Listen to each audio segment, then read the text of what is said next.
तर मित्रांनो मग अशी आईने लागून घेतले, आता पप्पाने लागून घेतले. तुम्ही बस करा, ऐका दोघांनी बस करा, निवांत बसा एका झाडाखाली. तर नमस्कार मित्रांनो, आजच्या नवीन ब्लॉगमध्ये तुमचं सर्वांचं स्वागत. आजच्याला जायचे वावरात वाल कापायला. आजच्याला मला सुट्टी आहे. पप्पा म्हणले होते यायचं असलं ते, नाही तर येऊ नको. तर पप्पा ती पण दिवसभर रावणात कामच करणार आहे आणि मी घरी बसून काय करणार. त्याच्यामुळे पप्पाला म्हणलं मी पण येतो तुमच्याबरोबर. एक दिवस सुट्टी आहे, थोडं काम करीन, थोडं बसन, थोडं काम करीन, थोडं बसन. पप्पा वावरात जाण्यासाठी बॉटल्या भरतात. आता लय बॉटल्या भरायला लागणार आहे. 5 लिटर ते कॅन नेलं ना संपलत होता विषय. तुम्हाला लय वाटत होतं हवा नाही म्हणून. तर मित्रांनो आईने FM चालू केलं. पहिले FM गाणे जर चालू असले ना बॅकग्राऊंड मध्ये लगेच कॉपीराईट देतात. आजच्याला नाश्त्याला केले चपातीचं तुकडं. चपाती शिल्लक राहिले का नाही, चपातीचं तुकडं बनवते आई. तोपर्यंत आपण रानात जायची पिशवी भरून ठेव. मी माझ्यासाठी इळा आणलाय कापायला. तर मित्रांनो सगळ्यात पहिल्यांदा टिफिन बॅग, डब्बा, बारका डब्बा, मोठा डब्बा. तर मित्रांनो आईने कशी भांडी घासले, सगळं साबण ते भांड्यालाच ठेवलंय. आईला त्यामुळे म्हणत असतो लिक्विड वापर. ही काय आहे कढीला? कडी घासलीच नाही मी, ते उडलंय त्याला रात्री किडी. आपल्याला लिक्विडच बेस्ट आहे, काही साबण राहतो. आई चपातीत पाणी जाईन, बाहेर चपाती आलेली. तर रानात न्यायची पिशवी भरून झाली. 3 बाटल्या, 2 डबं. मित्रांनो सगळ्यात महत्वाचा इळाच राहिला कापायचा. पिकलाय का मग हे रानात खायला होईल. आता मी मुंग त्यावेळी टोकारलाय, मुंग्याला काय वाचलाय. कापून खायचा का? हा तर मित्रांनो सकाळी सकाळी पिकलेला आंबा, तो पण झाडाला. मला तर वाटलं पप्पा कुठे गेले का माहिती. पप्पा गेले होते बागेत आणि मी जाऊ पण बागेत जातो, मला एक पण आंबा नाही सापडत. मी रोज कामावरून आले वेळ मारायला, पण एक आंबा नाही सापडत मित्रांनो. साखरगत गोड आहे. तर मित्रांनो त्या दिवशी आंबा कापला थोडा हिरवा होता. शिव म्हणजे ना नैसर्गिक पद्धतीने झाडावर पिकलेला आहे, पिवळा आहे. हे खरं गोड आंबा आहे. मित्रांनो आता जाऊ वावरात.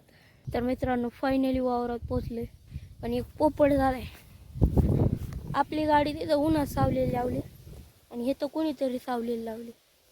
आता त्यांची गाडी जास्त, आपली गाडी उन्हातच राहणार. तर मित्रांनो इळेला अजिबात धार नाही. ऐकू यायला लावायचं का? तर मित्रांनो फायनली इळेला धार लावून झाली.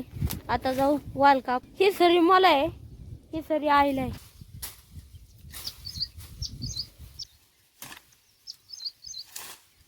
तर मित्रांनो पप्पाने वाल तोडायचे सोडून तार गुंडाळायला चालू केली आणि तार पण अशी गुंडाळली सगळी चिंबून टाकली.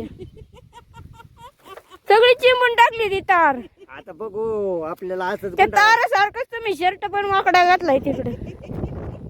काय म्हणला? माणूस आणलेला परवडून ताळ गोंडाळायला. एवढीच्याला काय तार गुंडाळायला माणूस पाहिजे. तर मित्रांनो पप्पा म्हणते एवढीची तार गुंडाळायला माणूस ठेवायचा. मी ठेवतो की गुंडाळून. सगळा वायरीचा बंडल टेडा मेडा करून टाकलाय, त्याला अंड्यासारखा आकार दिलाय. आई डोळ्यात काय गेले बघ, काय गेलं. तर काय नाही, खाली वर कर. वाल तर असली मोकळी झाली का नाही, खालून सगळी झाड झुडपत दिसतात, सगळे वेल दिसतात, सगळीकडचं दिसतंय. पाय बसले काय माहिती. तर मित्रांनो आईच्या सरीत आहे ना पक्ष्याची अंडी सापडल्यात आणि तो पक्षी आहे ना तिथं वरती. आम्ही नाही काय करणार, मुरून बसलो तारो. काय करायचं आता हे घरट्याचं सीताफळात ठेवायचं का? नाही तर तुकत्या ह्याला ठेव. त्या पक्षाला असं वाटतंय आम्ही काहीतरीच करण.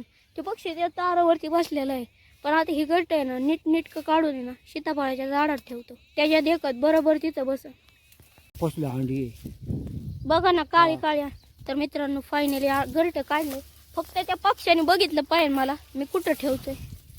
तर मित्रांनो पक्ष्याचं घरट आहे ना सीताफळाच्या आहे ना खोडात ठेवले. तर मित्रांनो ती 2 पक्षी आहे ना नर आणि मादी आहे ना तिथंच जाऊन बसतात, पण मी घरट इथं ठेवले. इकडं इकडं इथं इथं त्यांना असं हात करून धावायला लागेल. तो पक्षी आहे ना सगळीकडे शोधते त्याचं घरट कुठं ठेवले. मी त्याला धावायचा प्रयत्न करतोय पण ती बघतच नाही. कसं कासावीत झाले. परत त्या गारट्यात येऊन बसलो आईच्या मागं येऊन बसले. तर मित्रांनो दोनदा पक्षी इथं आला होता त्याच्यामुळे पक्ष्याचं घरट आहे ना आता इथं ठेवले आणि वरती कोसवळायचं आहे ना आतलं काढून लावले सावली होण्यासाठी, कारण का ऊन पडत होतं सगळं अंड्यांवरती. देवाला माझी एकच विनंती आहे त्या पक्ष्याच्या आईला आहे ना तिचं घरट दिसू दे. आत्तापर्यंत एवढं कासावीत झालंय का आत्ता पण तिथं आलेलेच आहे. लय बेव वाटते कारण का त्याच्यात आता आहे ना एक जीव असणार आहे. आणि मित्रांनो मग अचानक डोकं दुखायला लागलं आता एवढं, त्याच्यामुळे मी इकडे येऊन निवांत झोपलो. आणि तहान पण एवढी लागायला लागली का काहीच कळना अचानक लय डोकं दुखायला लागलं. मम्मी पप्पाला तर सांगितलं पण नाही, तसंच मी इकडे येऊन झोपले. आता ते फक्त म्हणले का चाललाय, मी काय बोललोच नाही. अचानक डोकं दुखायला लागलं.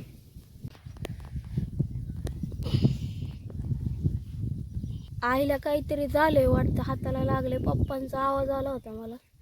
चांगलं झोपलं होतं, बघून येऊ काय झाले. काय झालं आई? काय उद्योग केला? तुला सांगितलं होतं ना सकाळीच आई काय करू नको. काल पप्पानी लागून घेतलं, आता तू लागून घेतली. काय लावते आता ती? अरे ती खाली खाली तोडताना येऊ की हालते गुटू गुटू मुरत. तुला घरी पण धावला होता ना इळा कसा घ्यायचा कसा नाही. 4 आण्याची कोंबडी 12 आण्याचा मसाला. अयो लय लागले ग आई, ती थोडं लागले का ती नेमकं हडकाव लागले. तर मित्रांनो कालच्याला पप्पानी लागून घेतलं ना आजच्याला आईने लागून घेतले. पप्पानी सकाळी सांगितलं होतं 4 दिवस का लागा ना हळूहळू काढा. आईने आज लागून घेतलं, नेमकं हडकावच लागले. तुम्ही पण सुट्टी करा बसा. तरी तुम्ही सांगितलं होतं सकाळी सगळ्यांना. बघू ना हडकाव लागले. अहो तुमचं कुठे लागले? माझं हाडकाच्या अलीकडे. तुमचं अलीकडे, तिला इथं लागले. आधी मला वाटलं तुम्ही मज्जाच करताय. मी पहिल्या ओला नाही ओव दिले, पण मग तुम्ही म्हणला का लागले तिला लगेच आलं. सावकाश काम करा रे, ऊन तर एवढं लागतंय का नाही. त्याच्यामुळे मी जाऊन बसलो होतो जरा वेळ, तूच पप्पाचा आवाज आला. तर मित्रांनो इथं मस्त पाणी चालू आहे, हात पाय तोंडू. तर मित्रांनो गाडीवरती ऊन आले, एरंड्याचा पाला ठेवले. असली जमीन तापली का नाही, पायात चप्पल पण नाही घातली. तर मित्रांनो मग अशी आईने लागून घेतले, आता पप्पाने लागून घेतले. तुम्ही बस करा, ऐका दोघांनी बस करा, निवांत बसा एका झाडाखाली. आता तिला लागलंय कालच्याला एका हाताला ना आजच्याला एका हाताला. मला वाटते कालच्याला पलीकडच्या बोटाला ना आजच्याला. काय यावं तुम्ही उद्योग केलाय. तर मित्रांनो मलाच काय कळना आजच्याला काय होते. मग अशी आईला कापलं, आता पप्पाला कापलं, आणि काल तर पप्पाला बी कापलं होतं. आणि आता दवाखान्यात चला म्हणते तुम्ही येणार पण नाही. मला तर वाटते आजचा दिवस काय शुभच नाही असं वाटते. आत्ताच सोडून जावं. माझी सरी तर होत आली होती तेवढ्यात पप्पाचा मागून आवाज आला, मला लय कापले. आणि आई तर म्हणत होती कोयता आणून कापायचं. कोयताचा ठोका तर कसला बेकार असतो, डायरेक्ट बोट तुटू शकतं. आई तुला माहिती का काय झालं? पप्पाने कापून घेतलं. परत लागलं का? हा त्याच बोटाला लागले. लागला असं. हा तू पण सावकाश कर आता. करते ना. तर मित्रांनो मी नाही आता आहे ना बाबळीच्या झाडा सीताफळाच्या झाडाखाली बसलो होतो, आणि इथं लय मोठा नाग दिसला. इकडे गेला इकडे. तर मित्रांनो ह्या पाईपातून निघून ह्या गचपणात गेलाय. दामीन आहे दामीन. आईला दिसलं कस काय बरं. दुपारी पप्पांनी एवढं साफ केलंय ना, आणि इथं गावात टाकले. त्या गावतापाशी आला होता. आई गेली तिकडे साप बघायला. पप्पांनी बरं जरा एवढं निर्मळ केल्या. त्या पाईपापाशी माझं पाऊल पडलं का दामीन माझ्याकडे अशी सळक्याने लगे आत घुसली.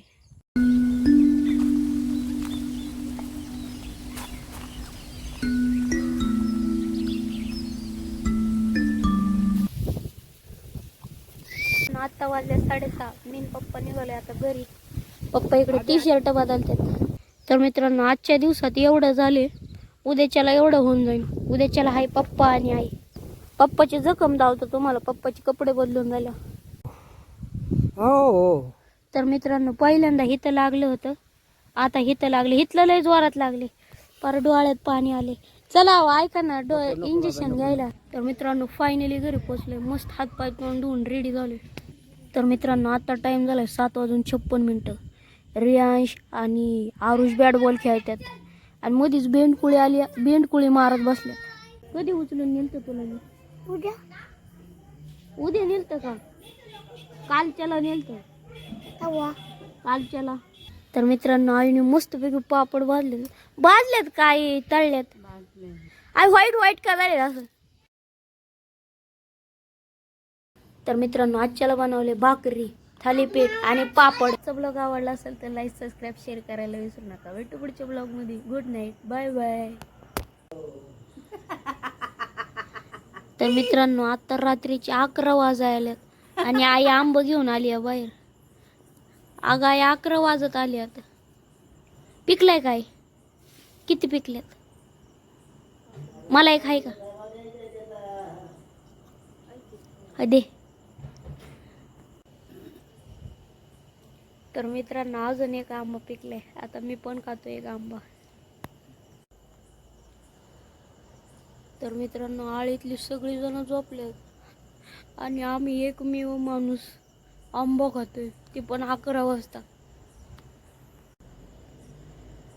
आळीतले तर सगळे जण झोपलेत मित्रांनो आणि आता 11 वाजायला आले. मी आणि आई आंबा खातोय.